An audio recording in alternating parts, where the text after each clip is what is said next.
Hello అండి, అందరికీ నమస్కారం. ఈరోజు నేను గోంగూర పులిహోర చేస్తున్నానండి. సాంప్రదాయమైన వంట.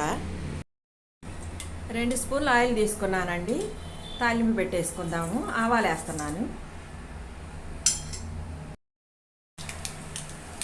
కొద్దిగా మినపప్పు, పచ్చిపప్పు వేస్తున్నానండి.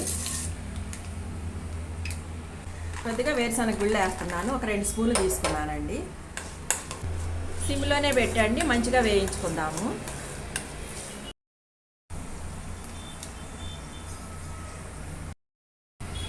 జీడిపప్పు, పచ్చిమిరపకాయలు కూడా వేసుకుందామండి.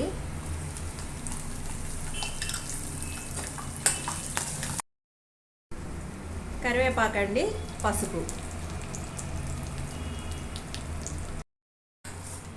చూడండి, తాలింపు కూడా మంచిగా వేగిపోయింది కదా. ఒక ప్లేట్లో తీసేసుకుందాము. ఇప్పుడు కొద్దిగా ఆయిల్ మిగిలింది కదండి, ఇంకా కొంచెం ఆయిల్ వేస్తున్నాను. ఇంకొక స్పూను వేరుశనగ నూనె వేస్తున్నానండి. నేను గోంగూర వేయించేసుకుందాం. దీనిలో గోంగూర శుభ్రంగా కడిగి పెట్టుకున్నానండి. బాగా పేస్ట్ అయిపోయే వరకు ఫ్రై చేసుకుందామండి. ఇది గోంగూర బాగా పుల్లగా ఉంటుంది కదండి, అందుకు కొంచెం కారం వేస్తున్నాను. కారం, ఉప్పు, పసుపు అండి, ధనియా పౌడర్, జీరా పౌడర్, మిరియాల పొడి అండి.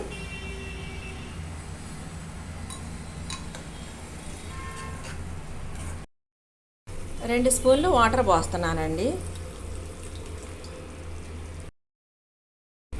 ఆయిల్ పైకి వచ్చే వరకు ఫ్రై చేసుకోవాలండి. రైస్ చూడండి, ఇలా పొడి పొడిగా ఉండేటట్టు వండుకోవాలండి.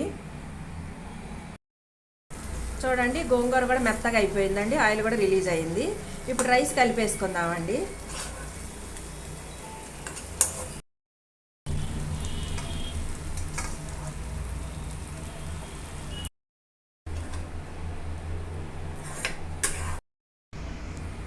సిమ్లోనే పెట్టండి.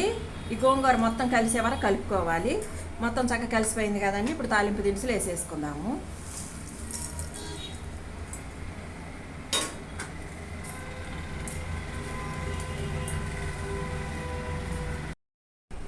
గోంగూర పులిహోర రెడీ అయిపోయిందండి. ఒక ప్లేట్లోకి తీసేసుకుందాము.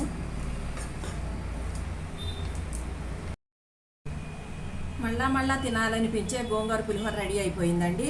చిన్నవాళ్ళ నుండి పెద్దవాళ్ళ వరకు చాలా ఇష్టపడతారండి. మీకు నచ్చితే మాత్రం తప్పకుండా సబ్స్క్రైబ్ చేయండి, లైక్ చేయండి, షేర్ చేయటం మాత్రం మర్చిపోకండి.